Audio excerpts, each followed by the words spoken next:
ஏவிஎம்மின் செல்லப்பிள்ளை நமது பாராளுமன்ற உறுப்பினர் திரு கமல்ஹாசன் அவர்களை அழைக்கிறேன்.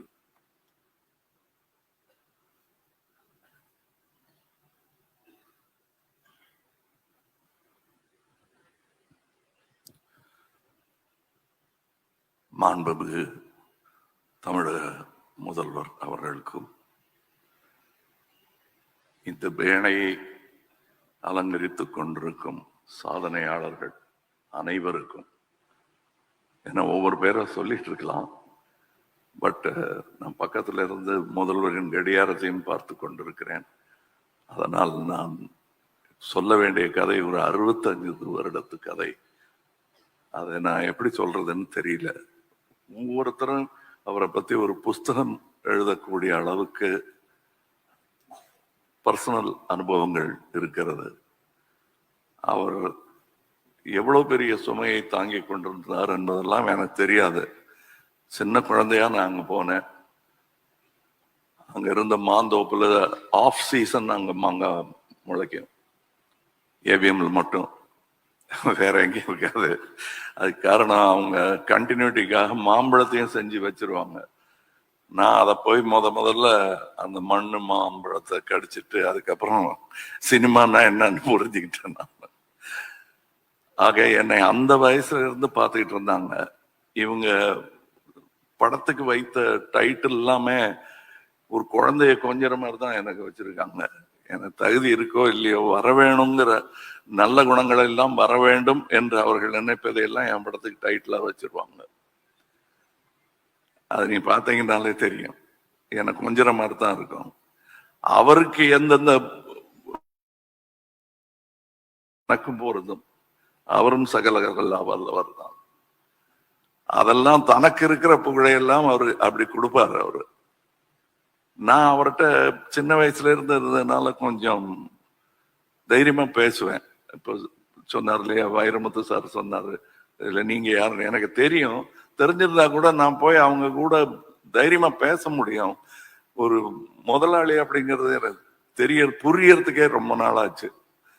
அதுவும் சகலகலாவுக்கு பிறகு இப்படிலாம் அதிக பிரசங்கம் செய்யக்கூடாது என்பதை எப்படி களத்தூர் கண்ணமால எனக்கு டயலாக் சொல்லி கொடுத்தாங்களோ அந்த மாதிரி சொல்லி கொடுத்தவர் முத்துராம் சார் அவர்கள்.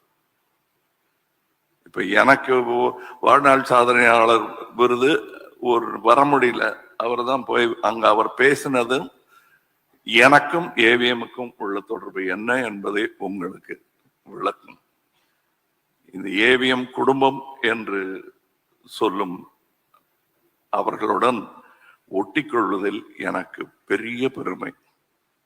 அந்த உரிமையை அவர்கள் கொடுத்ததற்காக நன்றி சொல்ல கடமைப்பட்டிருக்கிறேன். இங்கு வந்திருப்பவர்கள் எல்லோருமே சம்பிரதாயத்திற்காக வரவில்லை என்பது எனக்கு தெரியும். அவர்கள் எல்லோருமே அன்பிற்காகவும் மரியாதைக்காகவும் வந்தவர்கள், மாண்புமிகு முதல்வர் உட்பட.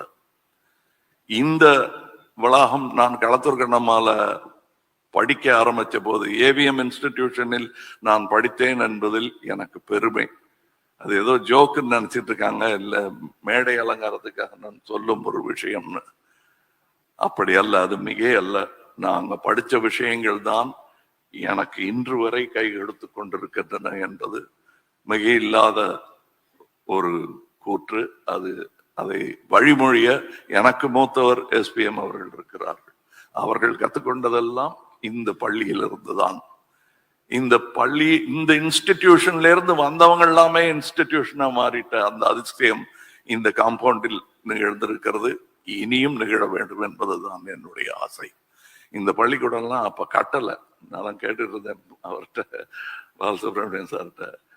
அப்படி கட்டியிருந்தாங்கன்னா நான் படிச்சும் இருப்பேனோ என்னமோ. இதே பள்ளிக்கூடத்துல என்ன சேர்த்துட்டு இருப்பாங்க. வேற பள்ளிகள்ல சேர்த்துக்கிறது கொஞ்சம் யோசிச்சாங்க. என்னுடைய குணாதிசயம் தெரிந்து என்னை எப்படி வழி நடத்த வேண்டும் என்று தெரிந்த பள்ளி ஏவிஎம் பள்ளி. சிறப்பாக கற்றுக் கொடுத்தார்கள். நான் தவறு செய்யும் போது சத்தமாக சொல்லாமல், நான் நல்லதுகள் செய்யும் பொழுதெல்லாம் என்னை தோளில் தூக்கி கொண்டாடியவர் சரவணன் சார். அது நான் அபூர்வ சகோதரர் ராஜபார்வை முடிந்த பிறகு அவர் சொன்னாரு, நான் இப்படி பண்ணலாம் சார், அப்படி பண்ணலாம் சார், என்ன சார் இப்படி இருக்குலாம் சொல்லிட்டு இருப்பேன். எடுத்து பாருங்க கமல். எல்லாரும் நினைச்சிட்டு இருப்பாங்க எடுத்து பாரு கமல், எடுத்து பாருடா கமல் தான் பேசியிருப்பாரு சரவணன். இல்லவே இல்லை. நான் 16 வயசுல மறுபடியும் அசிஸ்டண்டா சேர்ந்த போது அவர் மட்டும் இல்ல, எஸ்பிஎம் சாரும் என்ன வாங்க கமல் அப்படின்னாரு. ஏதோ தப்பு பண்ணிட்டோம் போல் இருக்கு, என்ன நீங்க வாங்க போங்கன்னு சொல்றாங்களே அப்படின்னு நினைச்சிருந்தேன். அப்புறம் என்ன கூப்பிட்டு சொன்னாங்க, நீயும் இனிமே எல்லாரையும் அப்படியே சொல்லு. நான் இன்னி வரலாம் அப்படிதான் இருக்கேன் சார். அந்த பாடத்திற்கும் நான் ஏவிஎம்ற்கு நன்றி சொல்ல வேண்டும். அது ஏவிஎம் என்பது, நான் அவர் பெரியவரை பார்த்திருக்கேன். அவர் இல்லாத மாதிரியே தெரியாமல் வழி நடத்திய ஒரு முக்கியமான மகன் இவர். அந்த 4 பேரை தூக்கி பிடிச்ச இன்ஸ்டிடியூஷன் தான் அது. ஆனால் அவர் இல்லாத குறைங்கிறது முக்கியமா தொழிலாளர்களுக்கு வரும். முந்தி மாதிரி இல்லைங்க அப்படின்னு அப்படி யாருமே சொல்லல. இப்ப எஸ்பிஎம் சார் அவரை இன்னைக்கு வீட்டுக்கு போய் ரெஸ்ட் எடுத்துக்கங்கன்னு பிடிச்சி தள்ளி விடணும். அவரை அங்க இருப்பாங்க. ஸ்ட்ரைக் இருந்த போது கூட அந்த ஏவிஎம் செடி வாடிடக்கூடாதுங்கிறதுக்காக பக்கெட்ல தண்ணி எடுத்து ஊத்துனவங்க இருக்காங்க. இது எப்படி இந்த மாதிரி விசுவாசம் ஒருத்தருக்கு கிடைக்கும்னா, நல்ல முதலாளிக்கு தான் கிடைக்கும். தன்னுடைய மக்களை, தன்னுடைய ஒர்க்கர்ஸை ஜாக்கிரதையா பார்த்துக்கணும்னு எவர் நினைக்கிறாரோ அவர் பெருந்தலைவர். அப்படிப்பட்ட ஒரு பெருந்தலைவர் இங்கே இருக்கிறார்.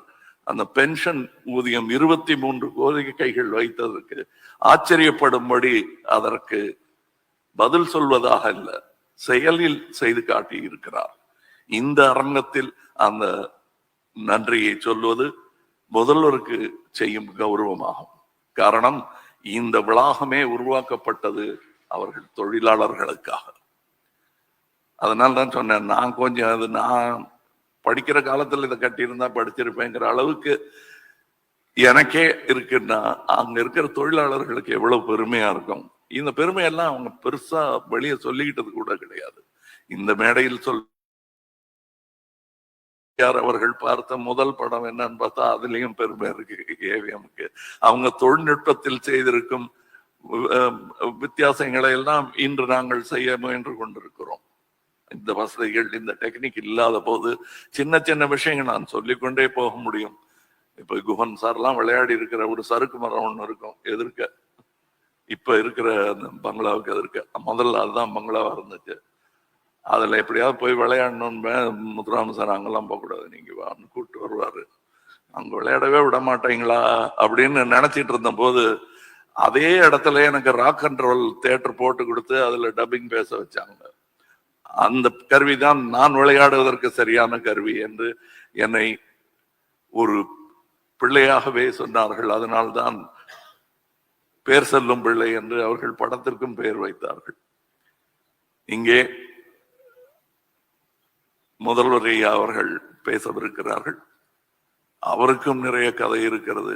இந்த சரவணன் சாருடைய 65 வருடத்தில் அத்தனை வருடத்திலும் எனக்கு தொடர்பு இருந்திருக்கிறது என்பதில் எனக்கு பெருமை. காரணம், அவர் கையை பிடிச்சுக்கிட்டு நடந்து வந்த பிள்ளை இன்று இந்த மேடையில் அவருக்காக நினைவை ஒன்றை உங்கள் முன்வைக்கிறது. அவ்வளவுதான். வைரமுத்து அவர்கள் சொன்னது போது பெருசா கண்ணீர் வடிக்க வேண்டிய அவசியம் இல்லை. ஏன்னா அவர் செய்த நல்லவைகள் எல்லோர் மனதிலும் ஒரு புன்னகையை வரவழைக்கும். அதற்கு நன்றி சொல்வோம். அவர் என்றும் நம்முள் திகழ்ந்து கொண்டிருப்பார். என்னை பொறுத்தவரை என்னுள் நிகழ்ந்து கொண்டிருப்பார். அவர் இருக்கிற மாதிரியே பேசிட்டு இருக்கிற மாதிரியே எனக்கு தோணும். ஏன்னா அப்படிப்பட்ட நல்ல அட்வைசஸ் சில சமயம் கேட்டிருக்கேன், சில சமயம் கேட்காம இருந்திருக்கேன். கேட்ட போதெல்லாம் கிடைத்த பலனுக்கான நன்றியை இந்த மேடையில் சொல்வதுதான் சரியாக இருக்கும். நன்றி ஐயா.